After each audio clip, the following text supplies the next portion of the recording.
A lot of people around the league have said, I think Klay would benefit from a change of scenery. I also think he really is a fighter, and he's proud of his legacy. He was with the Warriors. Deep down, he's a Kobe guy. Kobe stayed with the Lakers. The teams were really bad at the end, but he stayed. There's a lot of pride that Klay has in himself and his game, and I think the way the Warriors approach him and whatever they're going to try to sell him is paramount. It's everything. It's how they go about it. He needs to feel the love. He needs to feel the respect, because you're probably asking him to take less if he stays. The word that keeps coming into my head is pride. He's a very prideful man, prideful about his accomplishments and his abilities. That's a quote from Ramona Shelburne, ESPN, very tapped in, right? Like when she has quotes and statements about players, movement, Lakers, Warriors, organizations, particularly in the Western Conference, they're not out of nowhere. They're not really an opinion piece when it comes from her. It's more of, I've been told this, and this is what I'm thinking. And, you know, we've heard this subject since the Warriors season ended. And then you hear Orlando is interested in Klay. They have mutual interest. Well, Klay and his agent, they're no fools. I think we all understand Klay is going to have mutual interests with probably every team that shows interest to gain some sort of leverage against the Warriors. And so since the Warriors season has ended, the topic of conversation amongst Dub Nation has been, how much are you willing to pay Klay Thompson? Now, before I get to the number that I'm thinking, I wanted to give you my Klay Thompson pitch. I wrote a little script, like, this is how I would pitch Klay. Klay, I know you already know this, but we love you, we respect you, and we want you here to stay. This team was started with the mantra, strength in numbers. And that has been the ethos of this dynasty, prioritizing winning over individual success.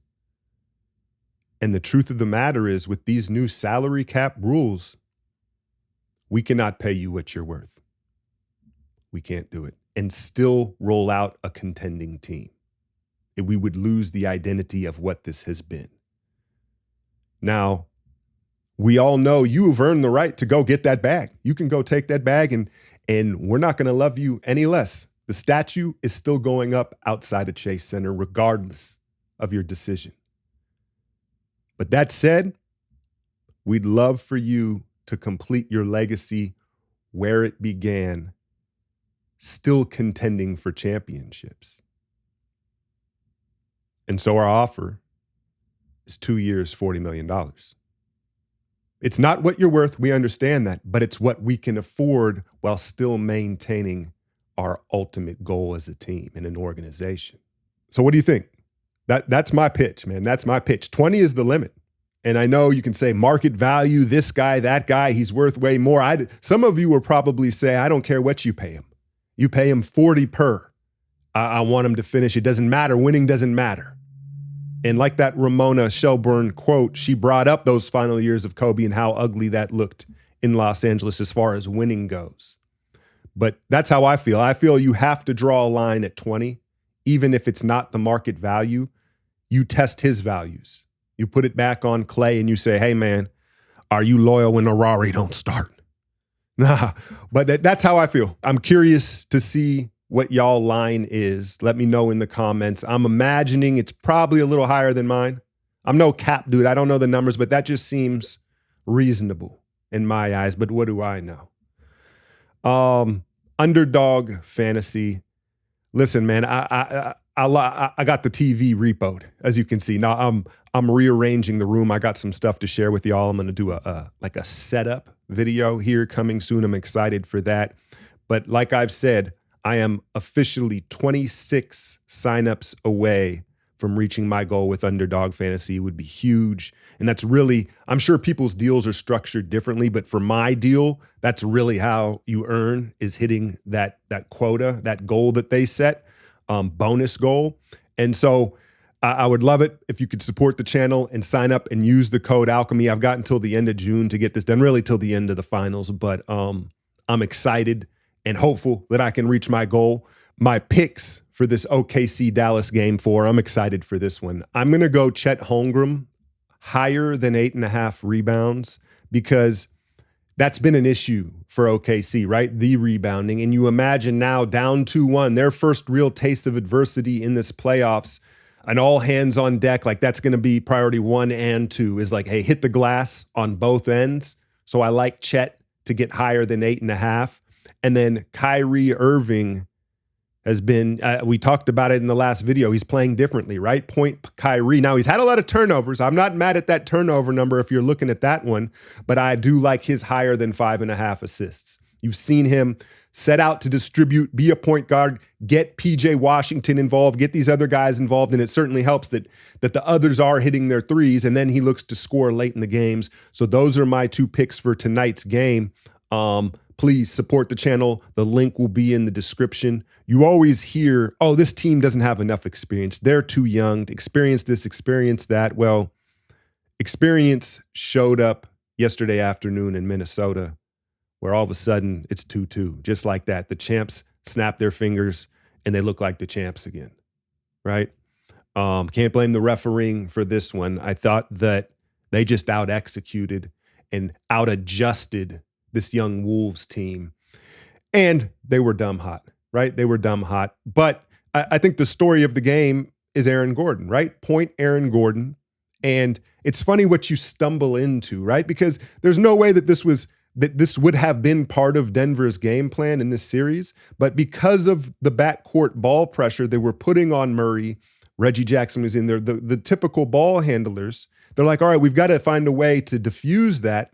So we'll have AG bring it up. And all of a sudden, this domino effect of him able to attack the switches, getting Conley, getting their guards in foul trouble.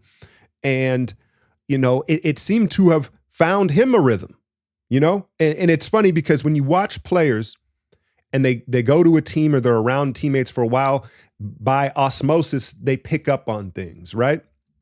And I think Aaron Gordon has picked up on several things, being a Denver Nugget here now for over 2 seasons.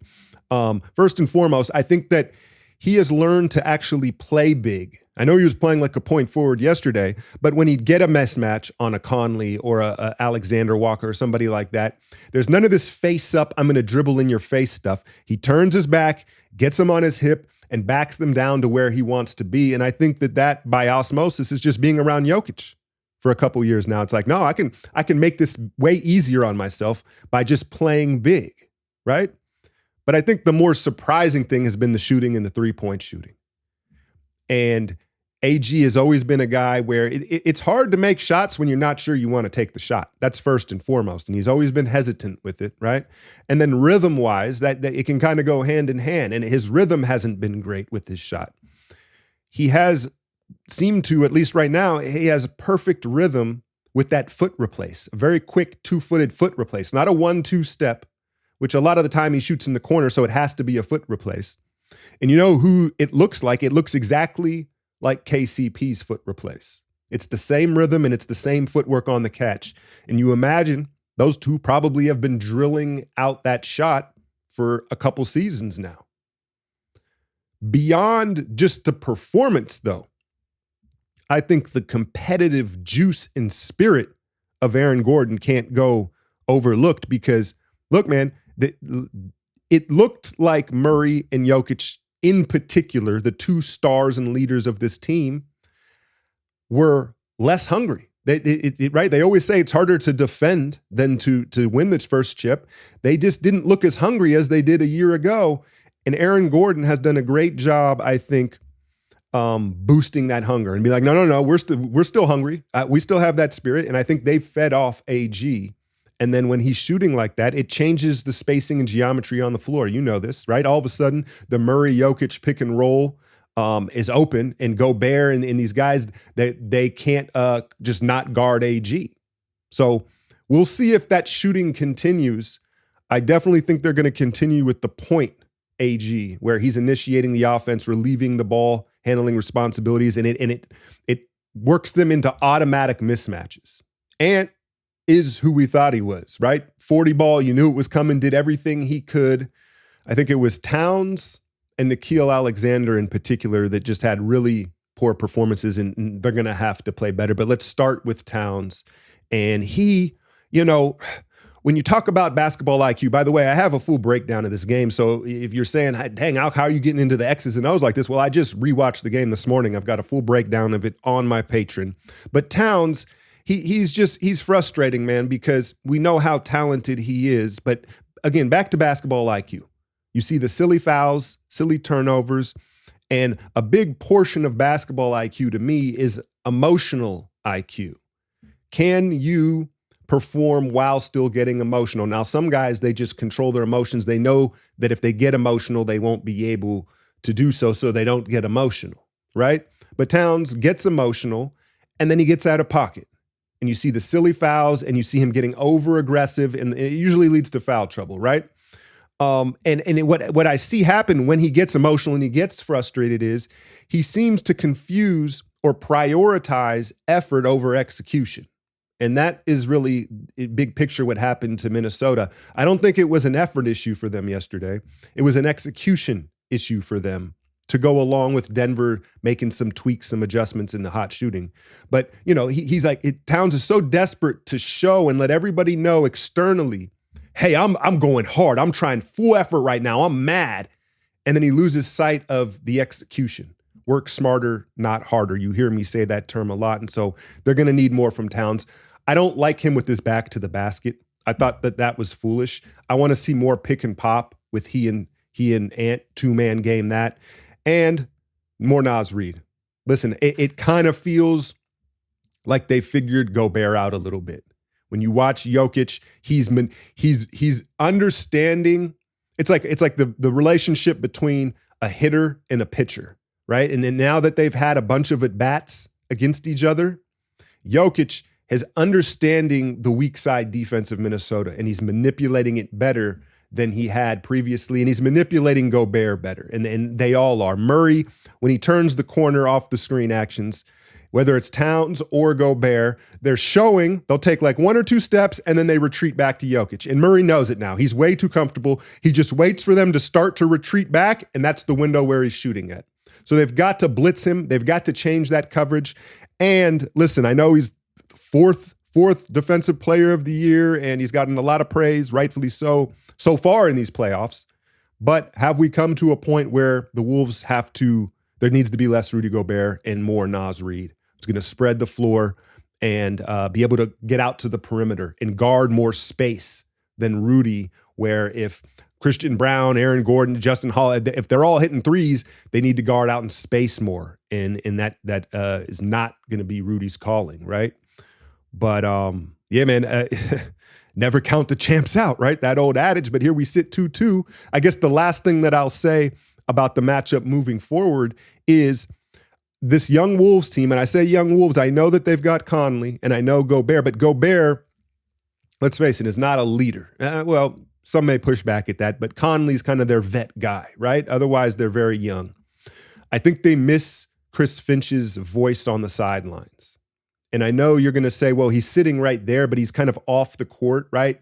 And this Wolves team reminds me of you see this in high school a lot. Some teams are, when they're younger or inexperienced, or just the coaching style at the program, they're relying on their coach's voice in real time, like as things are unfolding on the court. And I think they miss his real-time voice, his live voice at times.